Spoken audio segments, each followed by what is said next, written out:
I swear I've seen this kind of loss before many times over in recent years, and we got another dose of it this past Sunday as your Seattle Seahawks had a golden opportunity to get this division in an absolute stranglehold, and they let it slide right through their fingers as they fall 29-20 to the New York Giants in another absolutely embarrassing game for a second straight week. Whew, not a lot of good to turn over this one. Not a lot of consolation prizes to be had on this one. This was a brutal game. And over the past couple of years here in Seattle, we have seen some brutal defensive efforts. We have seen our coaches get out-schemed by the opposition. We've seen a startling lack of intensity from our defense at times, miserable tackling, not very much adjustments then brought from the defense, then the offense, even if they're being effective, bringing their share of boneheaded mistakes. And it was all back again on the table today, and maybe even in grander display than it's been in recent years under Coach Carroll. And that's saying something, because that's really at as much the forefront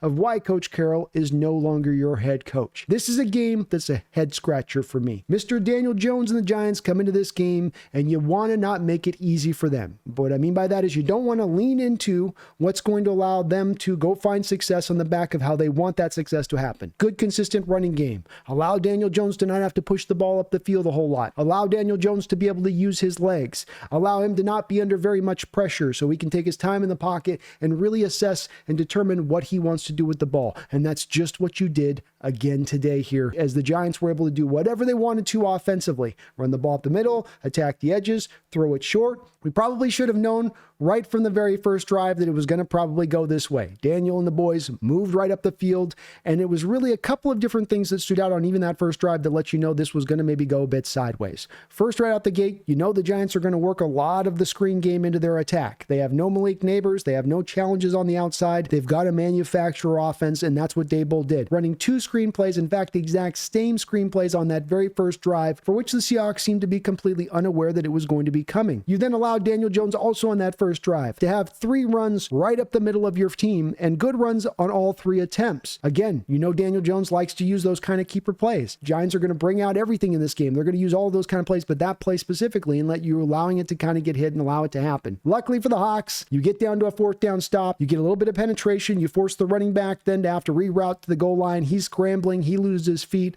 he then falls, and the ball ends up landing on the helmet of his own teammate, which forces a fumble. Rayshawn Jenkins is able to pick it up and then run it back for 102 yards and get a touchdown. You go, oh, okay, wait, maybe we just got the best Giants punch here. We're able to take it back to them, get up by 7 points, but really it didn't change much of anything in the way that this game went. The Giants were able to do whatever they wanted to do in this game, and do it largely in part because the Seahawks were kind of letting them do it.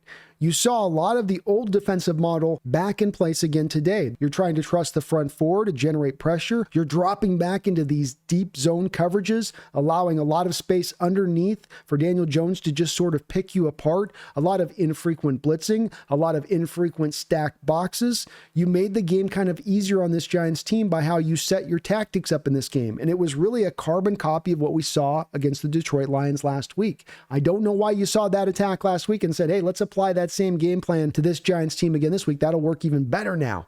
It worked even worse, or just about as worse as it did last week. Maybe it was worse the Lions game, but not by much.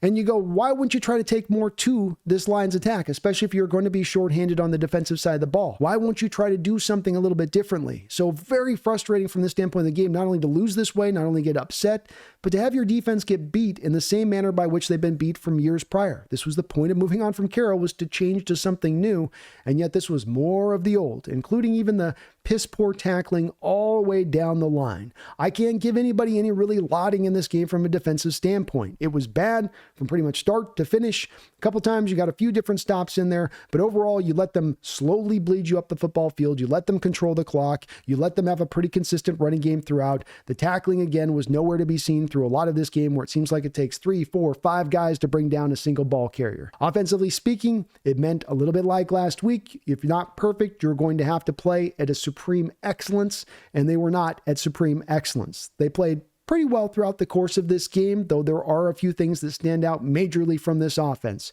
First, Pass protection continues to be piss poor, continues to be league worse. You once again 6 sacks in this game for Geno Smith under a lot of pressure. You're having to throw the ball a lot in the second half because you're down at one point by 10 points, and that's going to affect some of this is when the defense knows that you're going to pass, play in and play out. They can pin their ears back.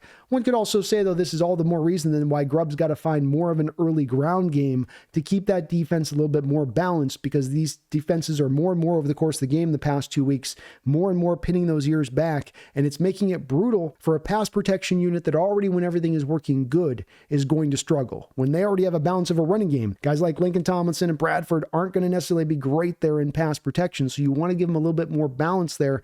But the Hawks had a 4-to-1 pass to run rate in this game, which just made it easier for this Giants team that does have capable pass rushers to get in and after you. And the Giants were willing to run some of those blitzes against us that they were able to get home on, and our pass protection got exposed at times, as it's been in recent history. And then you have your pass catchers. DK Metcalf has a brutal drop in this game. Tyler Lockett has a brutal drop on, I think, on a 3rd down in this game. And then you have at the end of the game, as Geno Smith is again heroically bringing you down the field for another 4th quarter comeback, and you're right there and you're knocking on the door, and he throws a little out route there to JSN, and JSN again gets it in both of his hands, and he has a drop. Had a drop last week where he wasn't turning around looking for a back shoulder throw. These receivers are supposed to be difference makers, and that's not on the back then of having all of these drops adding up over the course of the year on top of it. And then you throw as a cherry on the top, DK Metcalf getting a fumble. Another fumble for a 2nd straight week, which is going to bring out all of the DK haters. And it's a play where it's hard as much for me to bang on DK with, because he's got both hands on the ball and the guy knocks it out. It's horrible. It can't happen. You don't want to see it happen, especially a day like this where the defense has so much going wrong. You need the offense to hold up its end, and they weren't able to do that on the drops, on the fumble that happened when it occurred in this game at a brutal time as it did. I thought Geno did what he could in this game. Did he play perfect? No.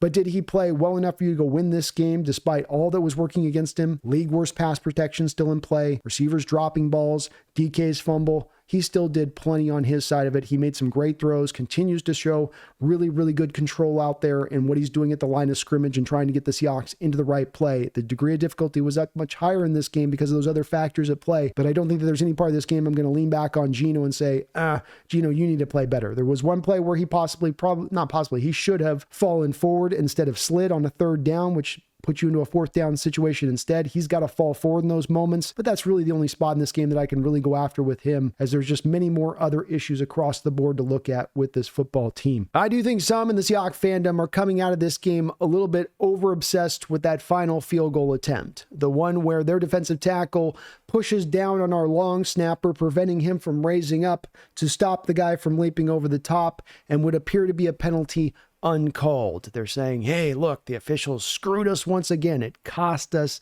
this game. Look, I will be at the front of the line when there is officials to blame, and it's on them, or there are a heavy amount of blames on them as to why we might lose a particular game.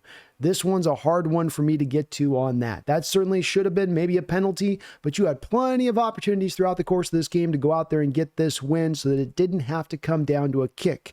And let's say the kick doesn't get blocked.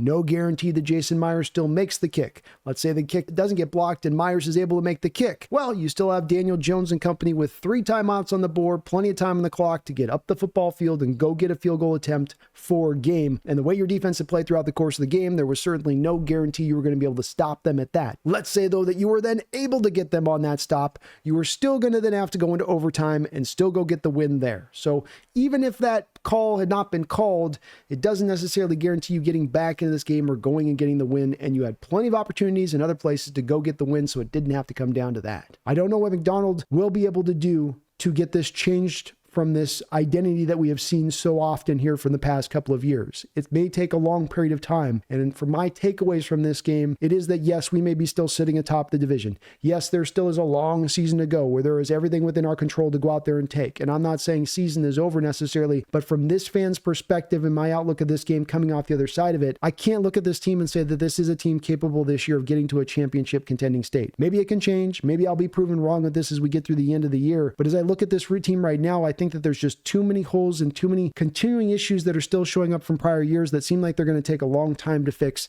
to get resolved. I don't think the pass protection is going to get any better. I don't think you can really find an answer out there on the open market to find anything that's going to remarkably improve it this season. And the defense will probably give us some really good performances, but I think we're going to see enough of bad performances on the other side of it. And McDonald hasn't quite shown a willingness here early on to dial up enough creativity around some of what is not working, and you're maybe having to overcome a little bit. And maybe this is just because he's still onboarding the scheme and he can't do all of the wrinkles and all of the little adjustments on it until he can get the players to get the basics down. Very well could be the case, would be understandable if that was the case. But this puts me back into a little bit of the patient pocket that we had walking into the season, where this is going to be watch the season unravel, try not to get too much emotionally swept into it and thinking we should be contending. And if we don't get to contending status, then this is a failure of a year. We can't think like that. This is a wait and see kind of season. We got to be patient with the process and let it kind of unfold. And maybe there's going to be some brutal moments with some of the good moments. Hey, at least on the good side of it, you do still sit in first place. You still are fully within control this year to go out there and go take it. But it does change a little bit of my outlook versus maybe some of the other teams out there this year that might look a little closer and right and ready to go contend this year. Long term still looks very bright for this team, but it's hard not to walk away from this loss that you very well should have had against a Giants team that is going to be probably one of your league worst teams when it's all said and done, and not be looking back at that game at the end of the year and saying, man, that should have been one we had. We've had a couple of seasons like that. We've looked at a couple of games in retrospect and said we shouldn't have lost that one. That's one we left on the board. That's one that really did cost us. Hope that's not going to be the case in this Giants game. My name is Brandon Kane. This is the Hawks Nest. Please hit the like button. Please subscribe. But beyond all that, don't you even forget, not after a loss like that, especially don't forget, go Hawks.